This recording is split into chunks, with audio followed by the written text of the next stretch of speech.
Chapter 2. Josephine was at her desk, her hair loose from the tight braid she had worn earlier in the day, humming softly to herself as she sought the calm center that usually blossomed when applying her makeup. A door opening and closing announced Oliver had arrived home from work. She paused, smiled gently, and said, "Welcome home, love," then rhythmically tapped the end of the brush on the mirror a few times and resumed her humming. The way she said the word love made him shiver. Knowing he loved her had been the most beautiful and most terrifying moment of his life. "Hi there," he said with a grin. The day went by very fast. He stood still and quiet, listening to the familiar sound of Josephine doing her makeup, picking up different brushes and dabbing and stroking with them.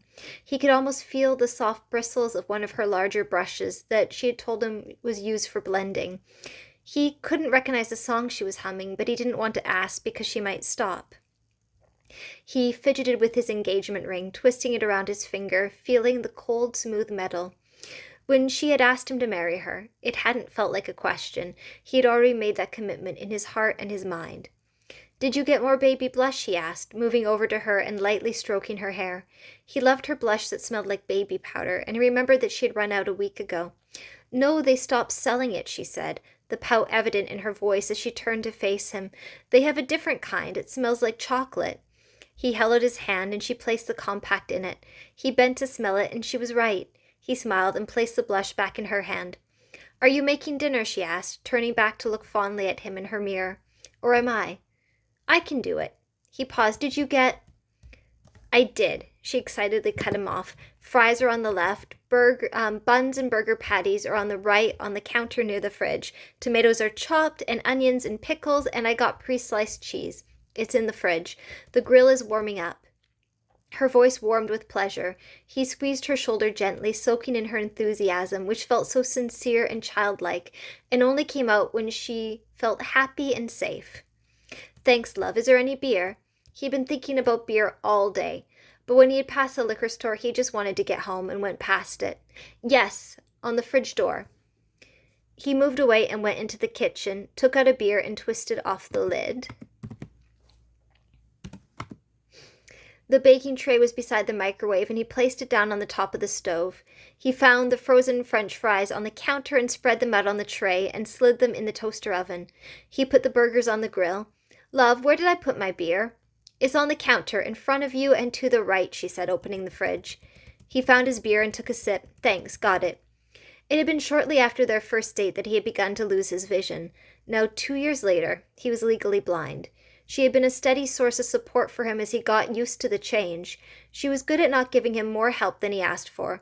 A lot of his friends and family stepped in to do things for him when he would have preferred to do them for himself.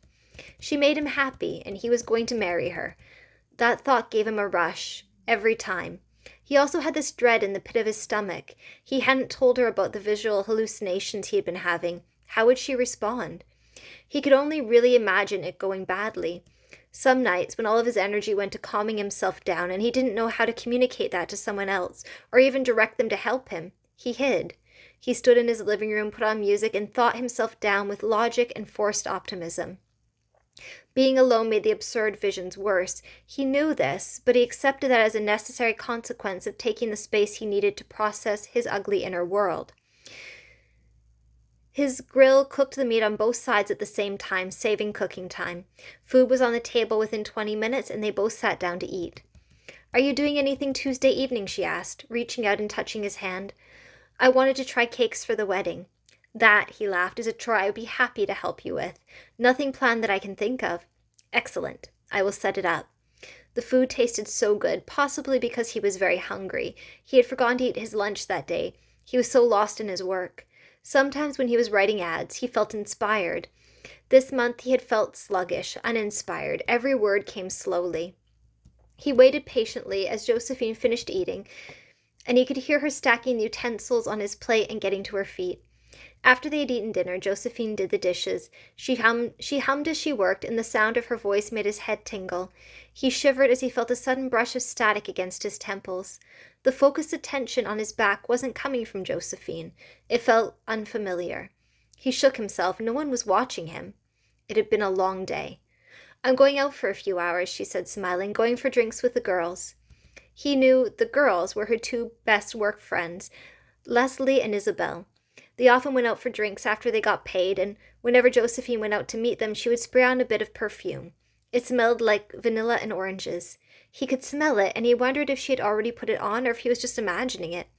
Have fun. I'm going to go to bed early because I'm old. Josephine chuckled and messed his hair. Have a good evening, love. Sleep well. She kissed the top of his head. He sat on the couch listening to an audiobook and resting his eyes as Josephine dashed around the place getting ready. Then she dashed over to him and gave him a chaste kiss on the lips and dashed out the door.